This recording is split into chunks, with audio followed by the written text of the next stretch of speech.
On this episode of She's Crafted to Thrive, our guest is Gina, the founder and owner of Babe Crafted in Tampa Bay. We'll talk about her personal journey to building a business development club for creative and other amazing women entrepreneurs. And ladies, there are a lot of gems in here, so stay tuned.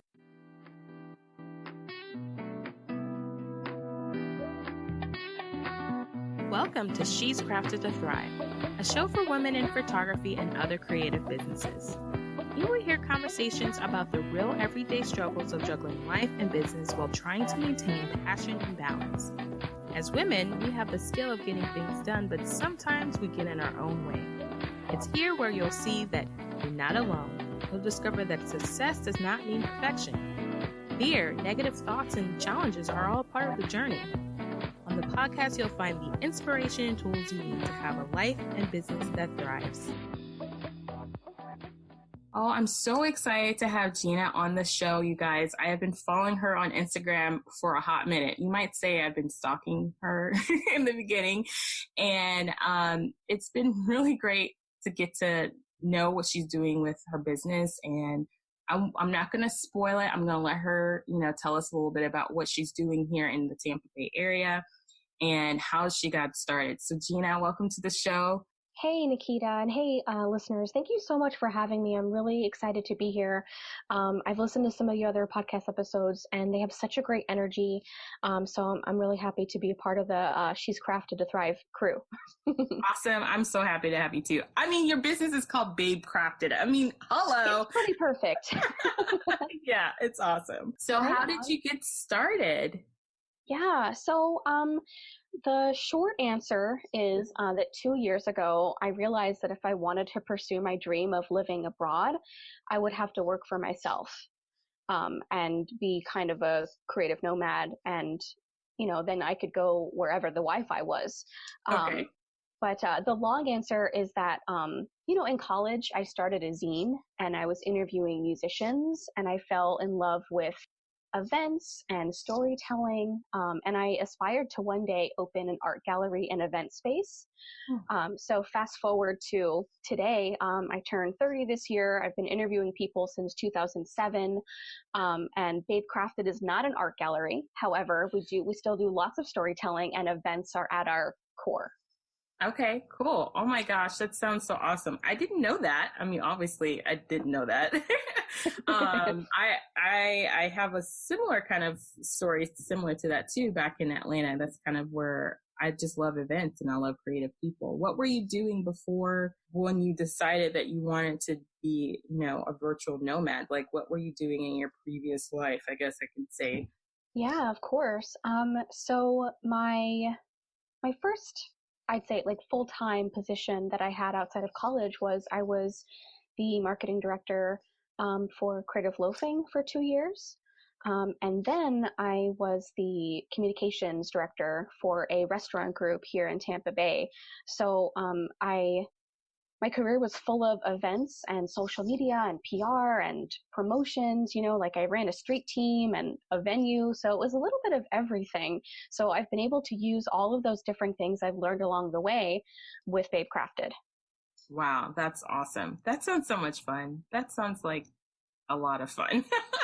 Yeah. The kinds of events that I was doing at Creative Loafing were large scale food and drink tasting events. So a beer fest for close to 2,000 people at Mosey, Wow. A margarita tasting festival for, I believe it was about 750 people, which, our events for Babe Crafted are much smaller than that, our typical member events, will have about 15 or so members. So they're much more intimate and curated. So I don't even speak that language anymore as far as talking to 750 people for a beer tasting event. So it's very different, but it's still events and getting people together to experience something fun and unique is so wonderful. That's awesome. Oh my gosh. Yeah, I love that. I didn't know this. The reason kind of the nice marriage into Babe Crafted, which is so interesting because like I said, in Atlanta, I used to have a business called One of a Kind Finds, which was a event business for local crafters and marketers. And it was for we would have little shows and things like that. And that was so much fun just to get to see all these creative people come together. And then the community would come to these events. So we kind of have like a little thing going on, me and you, on that event. Yeah. Totally, like on the same wavelength in different states. Yeah, exactly. Yeah. Oh my gosh. Pretty big in Atlanta too. Like, oh, definitely. yeah. So. And they're, they're a part of a corporation. They have locations throughout the South, like their home base is in Nashville. So it's really cool that, to have an alternative weekly in an awesome city like Atlanta and that Tampa has one. So that's really cool. And I can only imagine all the awesome art that you got to see and be a part of with all these makers. That's so cool, Nikita. Yeah. It was so much fun. And like you would probably say, it was meeting the people, like just getting to know who they are and why they became the artists they are, just kind of exploring that and helping them sometimes, figure out where they need to go. And so that's, mainly why I started stalking you on Instagram, was because that's what I felt that you were doing, like in a real in-person type of, environment, and also online, where you could create a community online as well as creating those events, which I feel like it's so much nicer and cozier when it's a smaller event, because you really get to connect. And that overwhelm, especially, I find that it's weird that a lot of creative people are kind of introverted in some ways. Like, it's interesting to me, even though they're like so massively impressive in general, and you're like, wow, but to put them in a smaller group, they kind of really like blossom and bloom into these people that you really probably wouldn't get to know that well at an event that's like 750 people. It's a little bit easier to get to know them that way. And so I, think that's awesome. That's what you're doing with Babe Crafted. Thank you so much for your kind words. You are the sweetest. Yeah, I mean, the difference of being in a room with 750 people versus a couple dozen people is such a game changer, and, they're definitely apples and oranges, but for the sake of, this awesome conversation, you have so much more, you have the ability to go up to someone in the same room as you because you're in the same boat. Like they're also an entrepreneur, like maybe they're also a mom, maybe they also are interested in, you can get other conversations started once you have kind of a foundation, like, okay, like you're also a business owner. I'm actually struggling right now with like organization, like how do you stay organized? And you can just go from there. So, a lot of creative people are really introverted. They are so good at expressing themselves like through their work or their art, whatever it is that they make, but do not ask them to go in front of the camera. Like that is not, right. That's not their most comfortable spot. But exactly. Man, it's so great when they do work up the courage to do so, because their story is worth hearing. This is coming from someone who, when I go to an art museum, I go straight to the artist card and read that first. And then I'll take a step back and look at the piece, because for me, I want to learn about the person, and then I can, really start to understand some of the artwork. But I'm always interested in like, but tell me about that person. Like, where have they come from? Where are they going? Like, what do they struggle with? Those kinds of things. Yeah, no, I love that. Yeah, that's exactly. The person connects you to whatever they are creating or doing, because their story is so unique to them. And that's usually what connects people to each other anyways, that human thread, as I like to call it, that connects us to each other. So if someone were to walk up to you out of the blue and ask you, what are you known for? What would that be? I mean, especially here in Tampa. That's a great question. I would say, from a standpoint of what am I personally known for, like as Gina Macchio, I'm the positive voice that tells you to go for it. I'm the friend that you tell when you just took a big leap and you are really excited, you just have to tell somebody. So like, whether that's like, I just cut all my hair off, or, I booked that trip, that I was anxious about, but really wanted to do. So, I'm definitely like that kind of like cool aunt vibe, where I'm like, yeah, like I just want to support you and all the cool things you're doing and go for it. But I'd say professionally, that one's, I think in some ways a little bit harder to answer because I've had so many different like lives that I've lived in Tampa so far. I had the zine for a period of time. I did the travel logs for a period of time where I was getting people together to share their travel stories live from places like Macedonia and Antarctica and Detroit Wow. to, now being Babe Crafted. So I really just think that people probably think of me as someone who is good at getting people in a room together to have a conversation and share their experiences. That's awesome. So you're just like a natural networker. Definitely. Yeah. I just, I have kind of like worked my way out of being super shy, because I've always been super curious about people and, you have to ask questions to kind of like, to kind of tame that curiosity. And it can be hard to do that. But so I just really like to introduce myself and make other people feel comfortable in the room as well. That's awesome. So, I'm going to ask you, what do you mean you used to be shy? Like, I'm like, shy? How? Oh my goodness. That's a good question.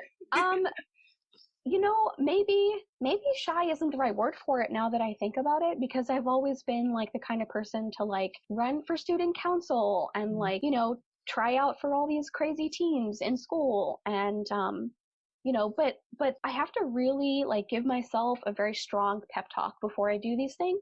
So I want to do them and I want to try new things, but it doesn't come easily. So I guess that's what I really mean by shy. Like it's just, it's a bit of a challenge to overcome, but I know that what's waiting for me on the other side is going to be great. So, it's just kind of like I think a muscle you have to continue to work. Maybe like a practice like yoga. It's not like you talk to one person and then you never have to kind of try hard at it ever again. Like, no, you have to continue to stand up in that room and say like, hi, I'm Gina. Like, what do you do? But getting to meet all these awesome people is like well worth it. That's such a good point. I love that point that you just gotta keep practicing it. I'm not an introverted person. I'm very extrovert. So I struggle when people are like, yeah, I don't know how you go out there and do whatever. And I'm like, I just ask people questions. Like you said, I'm a curious person too. Like I want to know, like, where'd you come from? What are you doing? Like, I'm just curious. Yeah. I want to know. And I'm only going to find that out if I ask you. And I don't feel like I necessarily have to tell you about me until I've learned about you, unless you want to know about me. And I think sometimes a lot of people get focused on like, oh my gosh, you're going to ask me questions. But if you ask the question first, you win, right? Like you're like, yeah, that's interesting. Well, tell me more about that. It makes it so much easier to kind of do that and making that a practice. And I think that's a good point. It's like an exercise. You got to keep trying. Totally. Well, I think it's awesome that you're an extrovert because I feel like there's a lot we could learn from one another, even though both of us appear to be natural networkers. Yeah, right? Yeah. Yeah, I think we can, definitely. We can all learn from each other for sure. Totally. Always room for improvement, right? Always. Which, can I tell you a quick story that, this is a story, like once in a while I remember and I just kind of laugh to myself and then I go back to whatever it is I'm doing, but it's not a story that I ever get to talk about. So when I graduated in 2011 from the University of Tampa, the job market was still super tough. And, I was still figuring out who I was and what I wanted to do. So, a difficult economy combined with being kind of a little bit of a lost but ambitious 21-year-old. So I, was applying all these different places, that I'd see on like LinkedIn or Facebook or whatever. And there was this company, I'm not sure I should say their name, but there was this company that was looking for like marketing. I think it was marketing coordinators or like event coordinators. Either way, like what they were advertising for is not the job that it actually was. What it actually was that I went to basically a tryout at like a Sam's Club in Lakeland. It was so bizarre. And it was product demonstrations. And not that there's anything wrong with that. It just, that's not what an event coordinator is to me. No. But yeah, so I was in the interview afterwards, like still processing like why I was in the middle of Lakeland at this club on like a Saturday, for what I thought was an event coordinator position. And the young woman interviewing me asked me on a scale of 1 to 10, like how reliable am I? And I said, well, 10. And she said, no room for improvement. And I was like, in my head, I was like, well, either you're reliable or you're not. How are you like a 5 on reliability, right? Right. So now it's funny, like I just said, like, oh, there's always room for improvement. A second ago in our conversation, unless we're talking about reliability, because either you right, are exactly. or you aren't. Right? It's like if you call 911 and you need the ambulance to come get you, you want them to be 100% reliable, right? Like, yeah, either you're gonna be there or you're not, and I need to know. Yeah, so it was just, what a weird day in my past, and it's just like that's one of the most like bizarre interviews I've ever been in. It's funny that you say that. It's true. It's like one of those weird things. It's like either you're reliable or you're not. It's kind of like the principle, let your yes mean yes or your no mean no, except when. Like some people say except, and you're like, yeah, but 99% of the time your yes should mean yes and your no should mean no. That's just me. I'm very like, that's how I am about things in general. My husband will tell you, he's like, oh my gosh, she's serious about this. She will crawl out of the depths of death to make sure that whatever is going to happen is going to happen because she said yes to. That's just my personality. But it's kind of one of those. It's one of those things. I don't want to be known as the flake. Totally. Why? Yes, that's like one of my personal fears. Is like I never want to be like, well, she said she was going to do this and she didn't do it. Like, no, that will never happen. Knock on this table. Right. Exactly. Like I like live and die by that. Yeah. For sure, as well. Well, to kind of go a little bit on a completely different thing, besides wanting to be reliable, what inspires you to do what you do today? Like, man, well, that's a great question. What inspires me to do what I do, like, it's due in part to, like, personally, not that I don't want to hear like where you're from, but like selfishly, like I want to cut right to the meat and potatoes and I want to talk about like your goals and, like tell me about your travels and tell me about, like what do you tell yourself when things get difficult? And like, I just really like to talk more about those types of things. And I get to do that with Babe Crafted all day long. So that's, personally like why I do what I do. I love to hear these stories and share these stories because I know that there's someone else out there who's struggling with that. And if they can hear from someone that they admire that they also struggle with that, that's going to help them get through whatever it is that they're working on. So, because it's helped me in the past, like that was a part of the reason why I started interviewing artists because I felt like artists were really good at kind of coping with life, if you will. And I just felt like I wasn't, I felt like I was always on fire.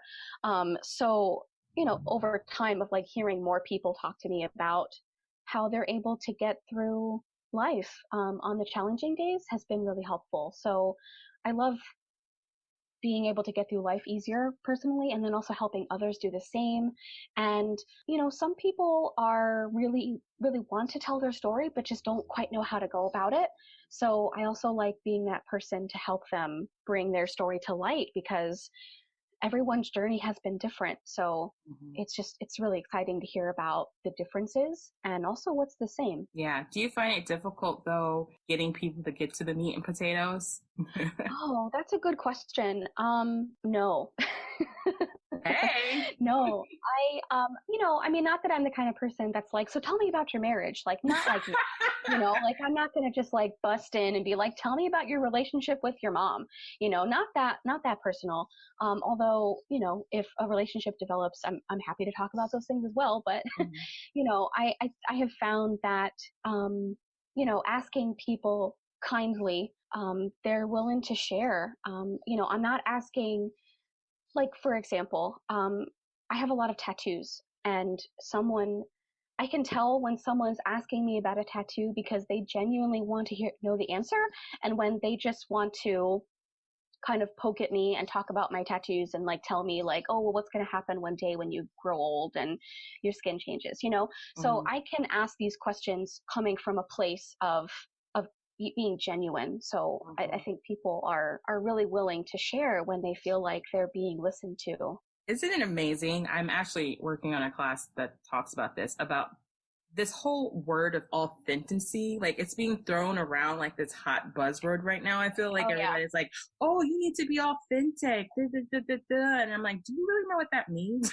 Like, do you really know what that actually means for you to be without having behind it some other alternative motive behind it? You know what I'm saying? And so what you just said, which is like, no, I really just want to know what it is that it's going on with you, and maybe I can help you, maybe I can't, and maybe just talking to you about this will help you. Like, it's not necessarily like, you know, you're like, I'm out here to get you to be a member, but hey, like, we had a conversation before I just reached out to you, and I was like, I would love to chat with you, and you reached out to me, and we just chatted, and was like, okay, great. And we had a genuine, authentic conversation without any I don't even know what the word is. We didn't have any preconceived ideas of what exactly we wanted to come out of that. It was just a conversation, and we really enjoyed it.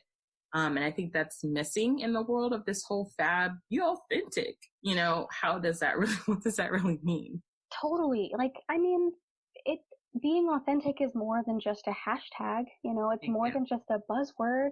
Like, be authentic, I feel like, is the like content creator, entrepreneurship kind of way of saying be yourself. I mean, that they're basically the same thing. You know, I watched actually the movie 8th Grade by Bo Burnham last night with my partner. And have you seen the movie 8th Grade?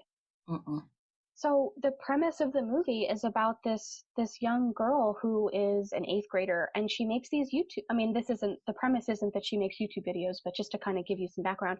So the movie opens with her making a YouTube video about being yourself and how important it is to be yourself. And yet this is something that she's not actually able to do in real life, you know? So it's not easy being yourself, but it is worth exploring and trying. So if you can actually say, I am being myself and I'm cool with that, then like you're in a good place.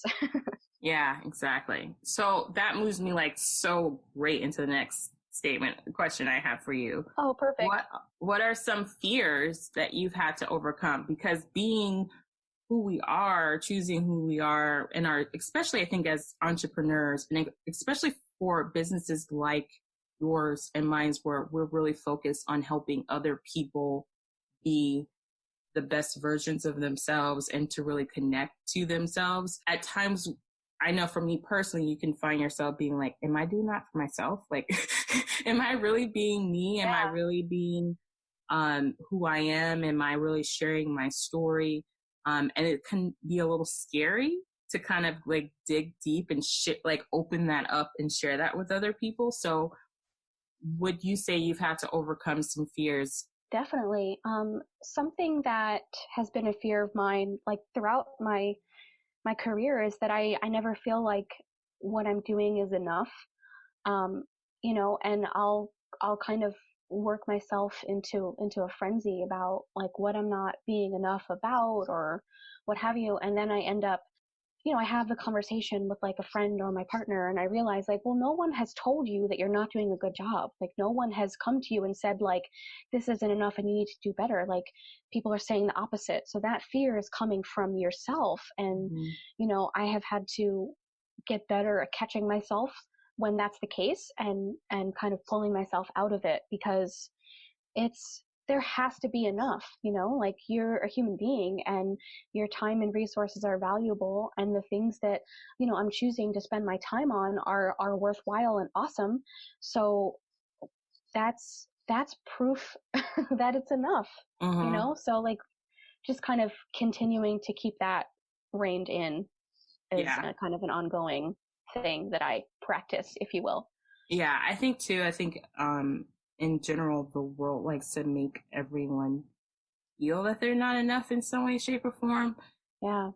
But I also think we have to choose not to believe it. You know, we have to choose to believe that what we do is enough. And regardless if someone next to us who's doing the exact same business is doing like $3 billion in sales versus us doing, you know, $300 in sales, that may be enough for us right now in our intention and in our path of where we're going, versus that person over there that's doing something massively big, that might be enough for them. And it also could be too much. We don't know what's happening in their life. Like, we don't know what's going on for them. So we don't know what's going on behind those doors. Right, exactly. So I think it's great that you recognize your fear. I think we all have that. I think as women in general, we have that fear. Am I enough? Like, am I enough? And I think I was listening to something recently where it's like, yeah, we have to tell ourselves we are enough, because we are told a lot of times that we are not. And it's important for us to keep that in mind. So that's good. You are doing great. Thank you.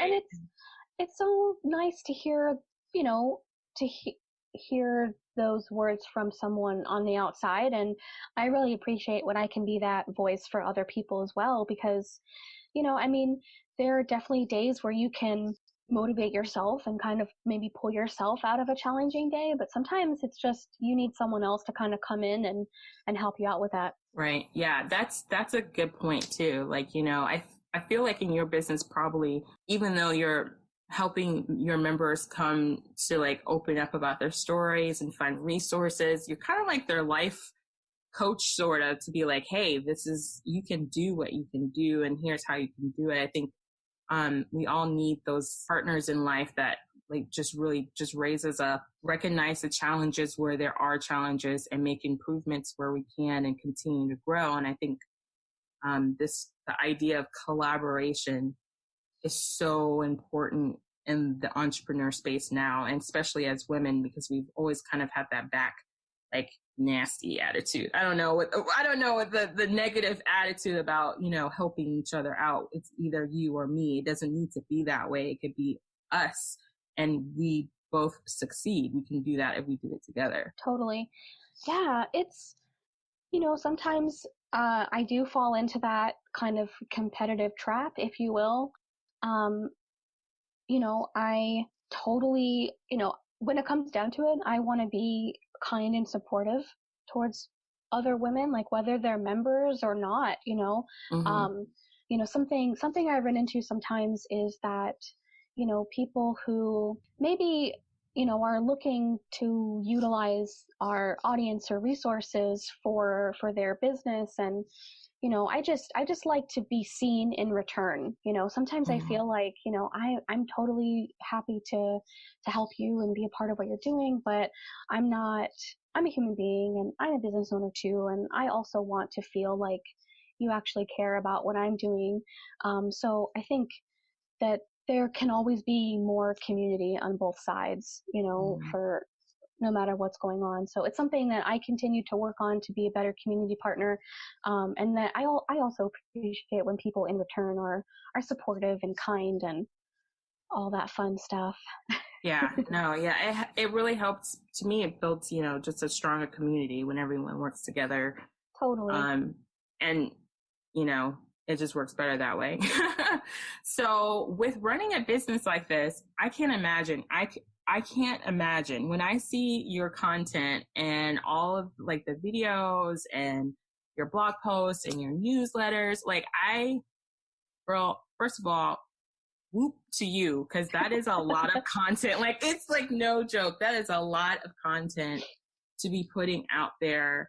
And then to be hosting and scheduling events and like designing events and being in other people's different businesses, because you have lawyers in your members, you have photographers, you have tell me a little bit more about like what makes up your membership right now. Like, who are these women in the membership?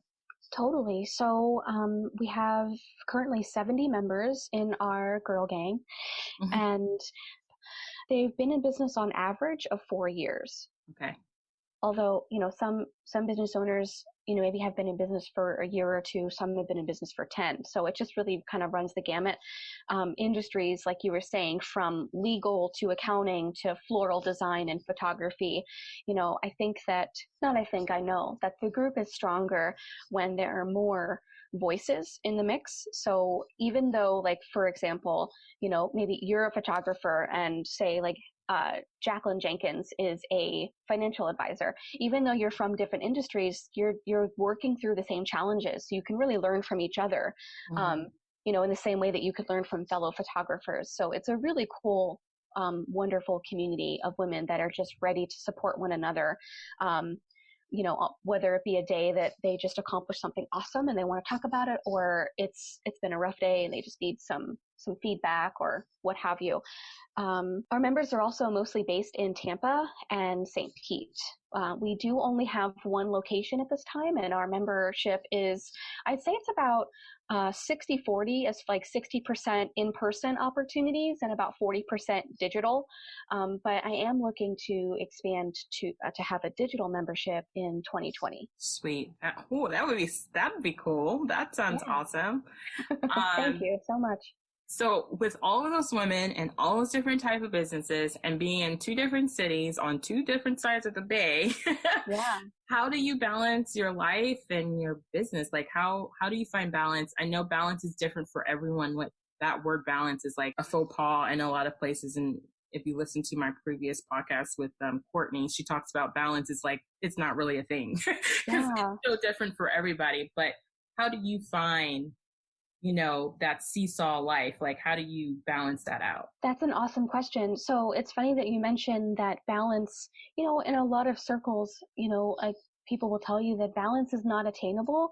And I've heard, like one of my members, and she's also a really awesome local business owner. Her name is Andrea Lane. Her business is called The Creative Spring. And she's talked about, instead of saying work-life balance, calling it harmony, because having these different pieces of your life work in harmony together is a lot more attainable than balance, because you're never gonna be able to really give everything an equal amount of attention and time. So you've got to kind of, it's in flux.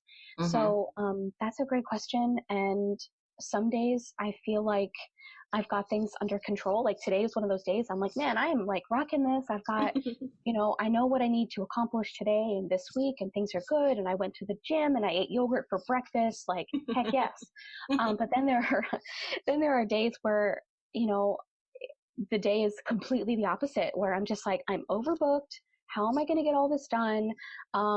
It's crazy. So another thing I practice, I used to work almost every day because I was creating a lot more content. Believe it or not, when I first started Babe Crafted, I was doing 5 blog posts a week because because I really, at the time, I thought we were going to be like a lifestyle company for women, with a focus on entrepreneurship, but that's not.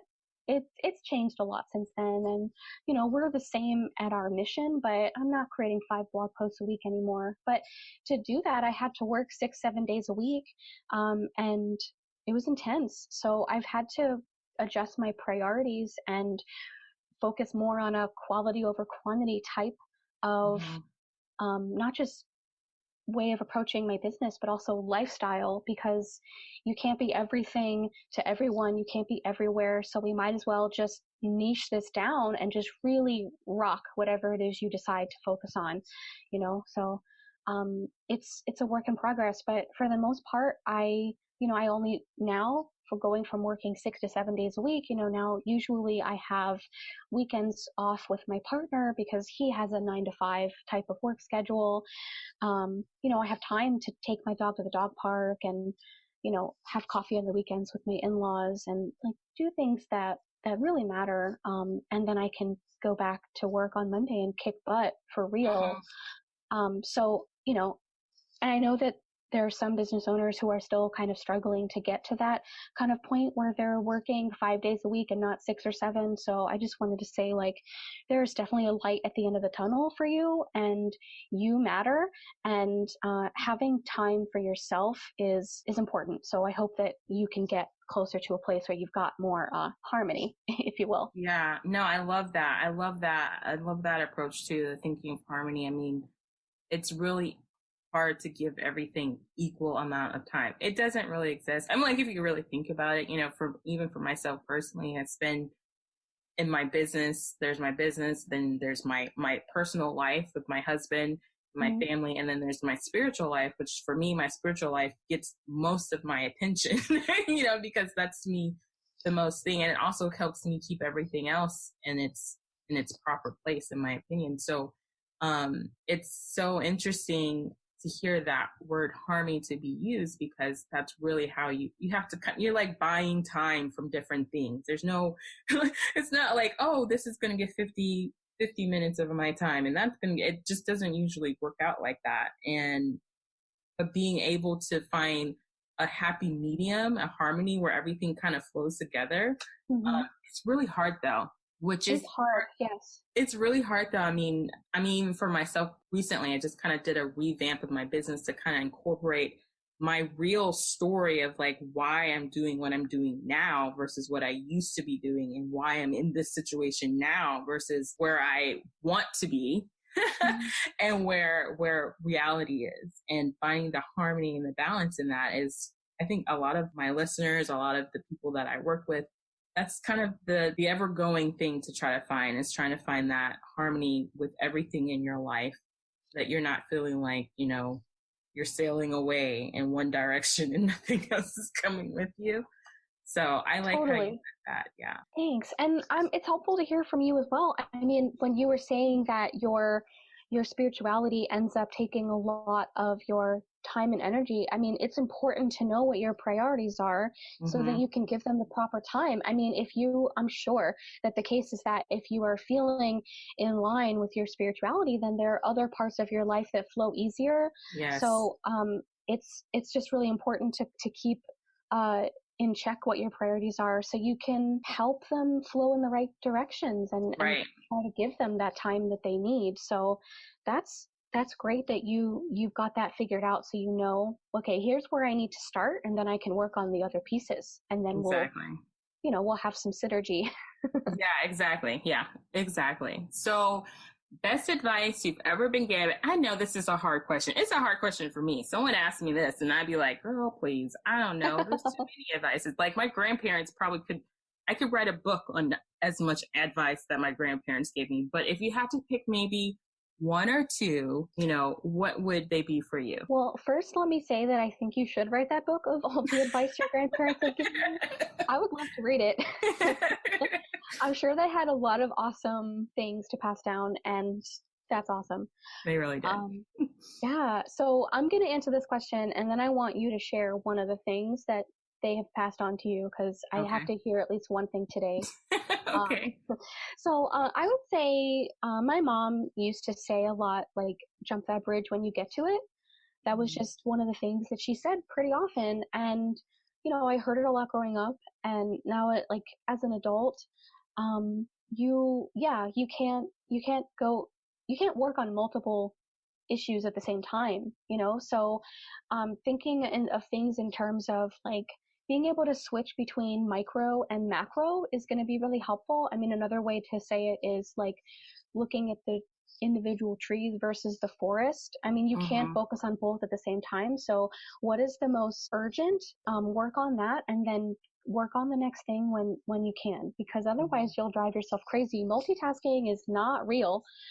You're just, you know, you think that you're kind of like are kicking butt and taking names, but you're really just depleting your energy a lot faster, and probably, you know, it leaves a lot more room for little errors here and there because you're not giving anything your full attention. So, less multitasking, more focusing on like what the current task at hand is. Yeah, that's great advice. That is great advice. Yeah, multitasking is a joke.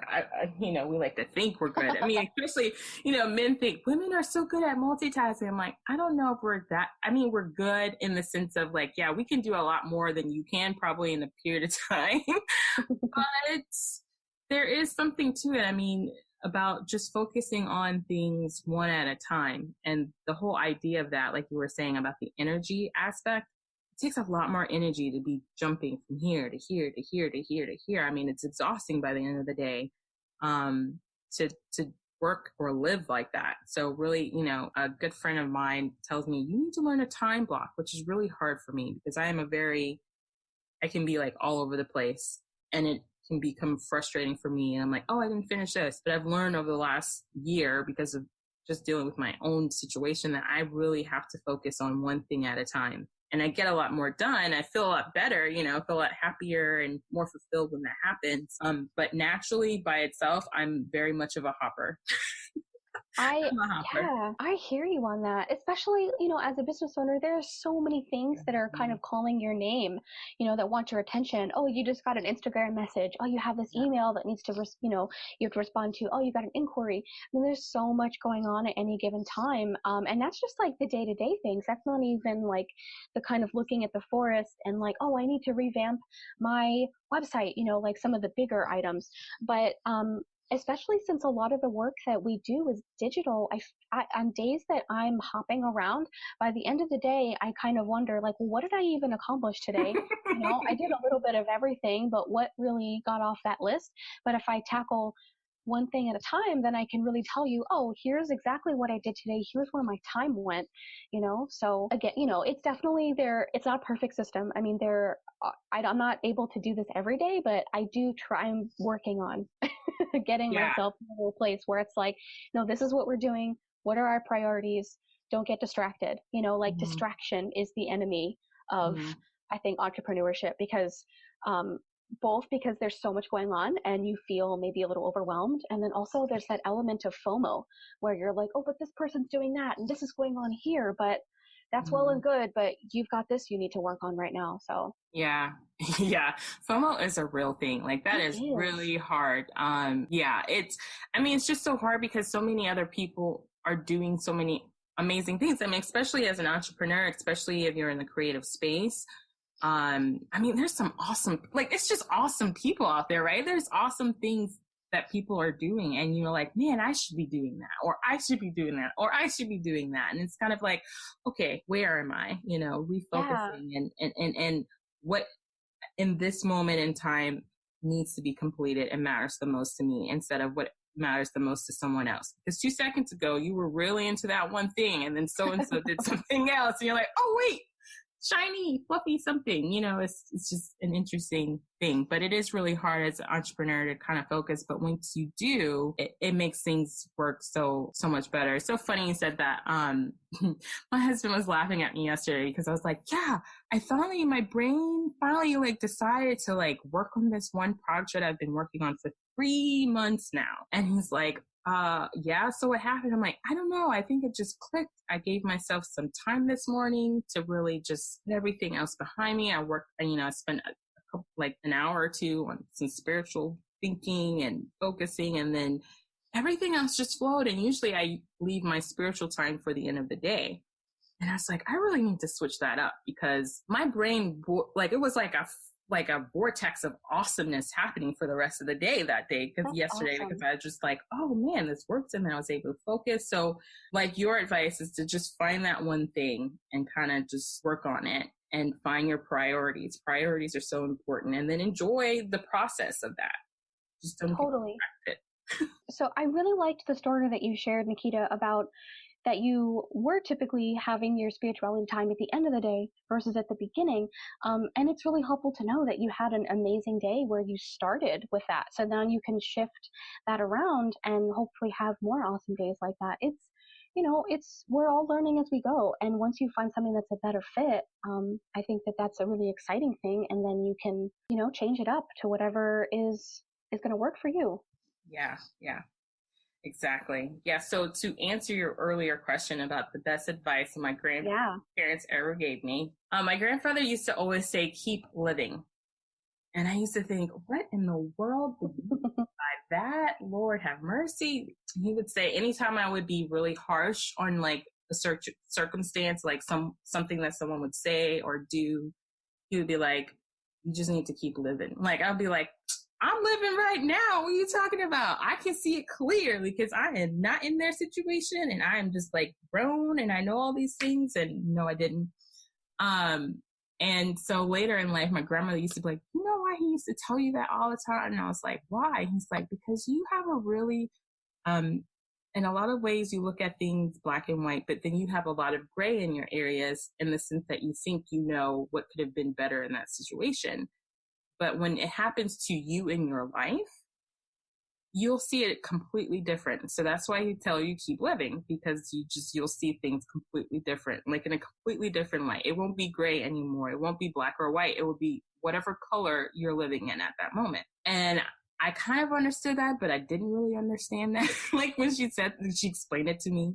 Now that I'm in my 30s and living a completely different circumstances, like in the last just 5 years, it makes complete sense to me. And it's kind of made more sense to me in my business, even like in business, we kind of look at other people's businesses and think, oh, they're doing so amazing and everything's great on the outside. But until you like really dive in with that person to see what it took to get to where they were, you realize, oh, it's not that easy.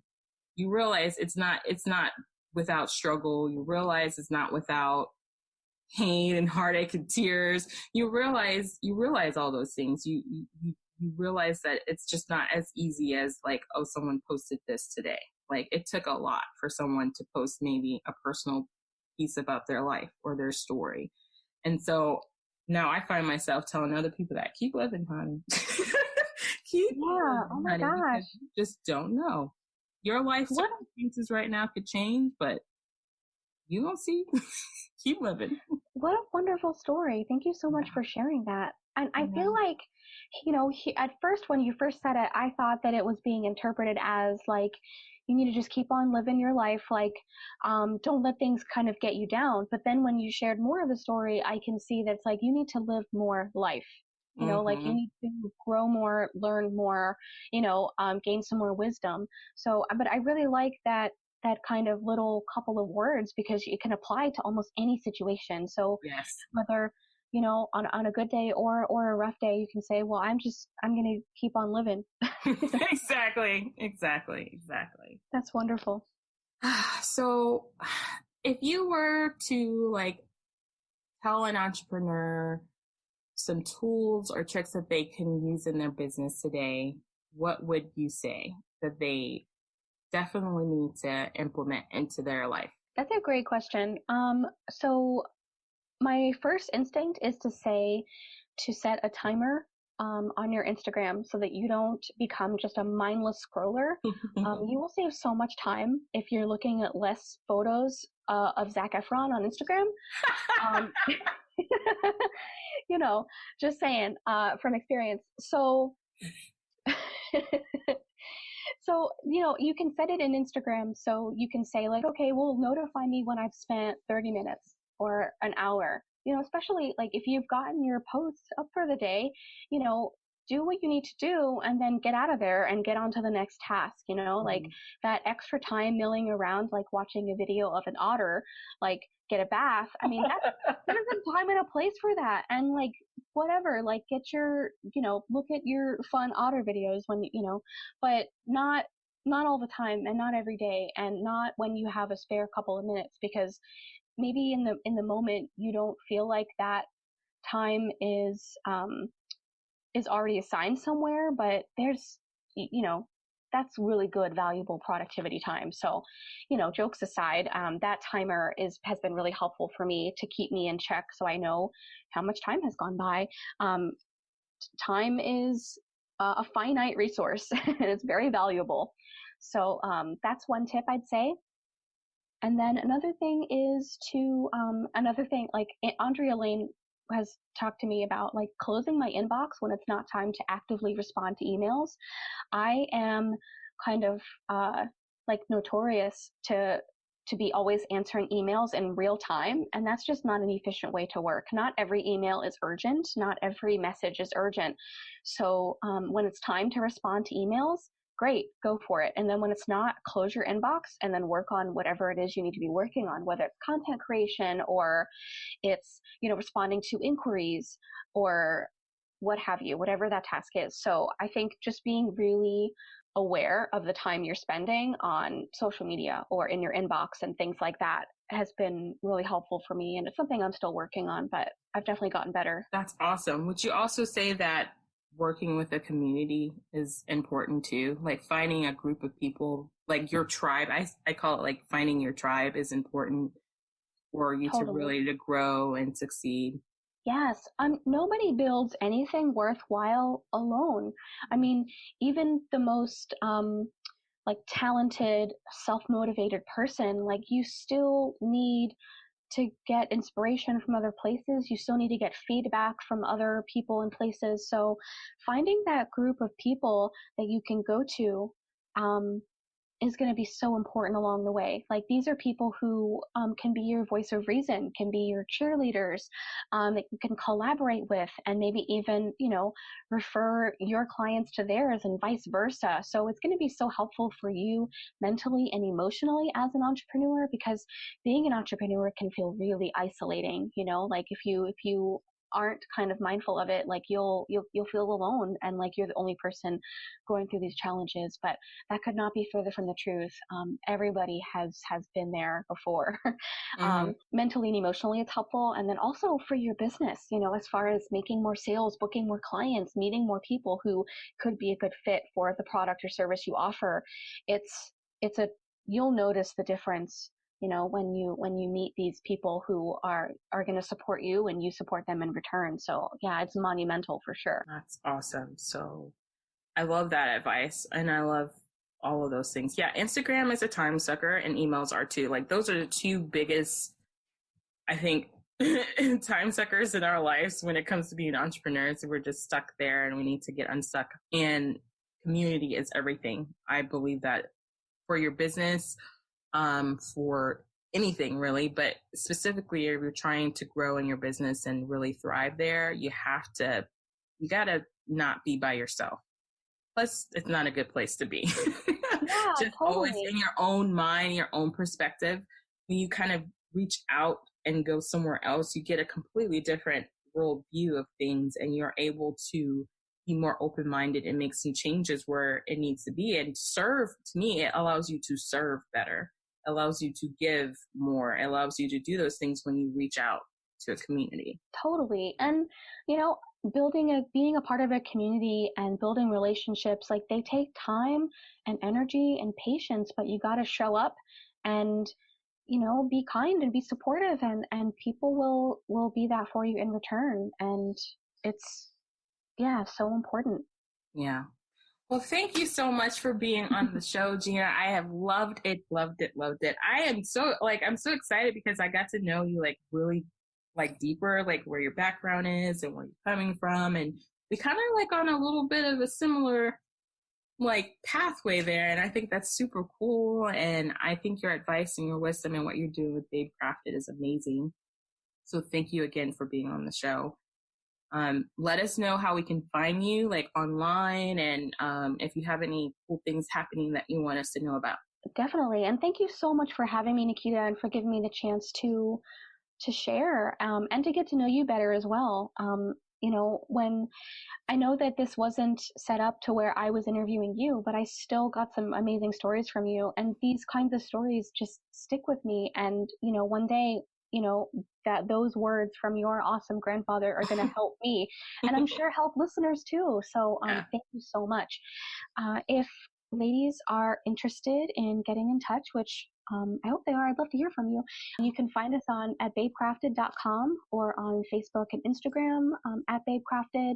You can even email me at hello@babecrafted.com and say hey. All right, ladies, thank you for listening, and I hope this conversation inspired you. Be sure to subscribe and tell a friend. That's it on this episode. And yes, you are crafted to thrive.